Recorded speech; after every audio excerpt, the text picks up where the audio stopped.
Enfin, je l'ai finalement achevé, réalise Charles de Broukère en apposant sa signature sur le projet de constitution belge. Ainsi, cette commission fit émerger des règles justes, démocratiques, pour la toute première fois, je crois. Le texte fut rédigé en seulement 5 jours. C'est peu, me direz-vous. Mais lorsque j'entreprends des recherches, 3 entités avaient également des points communs. Il s'agissait des Pays-Bas, de la France et du Royaume-Uni qui possédaient respectivement des structures, des idées et du parlementarisme presque inédit pour l'époque. La Belgique est, de fait, l'une des premières à édifier autant de valeurs dans un seul texte officiel. La liberté de la presse, le droit au vote, même censitaire à ses débuts, un contrôle et une séparation entre les pouvoirs. Personne ne voulait que ce jeune État ne périclite. Périclite, oui, Périclès, c'est à lui que je pensais. À lui et à tous les instigateurs des pensées nouvelles auxquelles je pensais. Qu'est-ce que Périclès, Clisthène et Solon ont apporté au monde?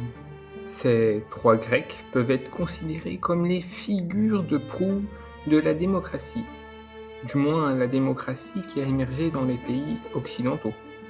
Un exemple parlant de la démocratie est le contrôle de différents pouvoirs. Solon est la personne qui instituera l'Élié, un tribunal pouvant être appelé par chaque citoyen d'Athènes. Composé de volontaires tirés au sort, il abolira un code pénal rigide pour ce tribunal populaire. Cependant, il est nécessaire de savoir que si tous les citoyens d'Athènes purent participer à cette justice, plus l'importance de l'impôt était grande, plus ils avaient accès à une magistrature élevée. Cela, Clisthène le changea en instaurant l'égalité de tous devant la loi. Mais il ne faut pas oublier qu'à cette époque, les non-citoyens ne pouvaient pas légalement voter. Et c'est ce que l'on pourrait retrouver dans les différentes classes sociales et leurs privilèges qui ont subsisté jusqu'au temps des révolutions en Europe. Vous avez peut-être remarqué que je n'ai pas dit ce que Périclès avait réalisé.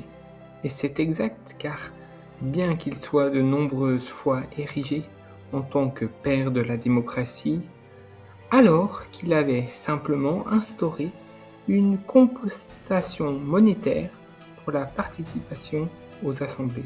Ainsi, quel est selon vous ce qu'il faut en retenir? Ces hommes et ce qu'ils ont apporté, ou regardez les défauts qui ont dû être supprimés à travers le temps? Il y a encore de nos jours des dysfonctionnements dans les systèmes, des menaces aux démocraties. Heureusement, nous pouvons nous en prémunir. Des organismes indépendants tels The Economist Intelligence Unit publient chaque année un indice de démocratie par pays. De nombreuses ONG dénoncent les débordements, notamment au niveau de la privatisation des chaînes de télévision et des réseaux sociaux, ou alors de la récupération des données personnelles. Je mettrai en description des endroits où s'informer sur les dérives.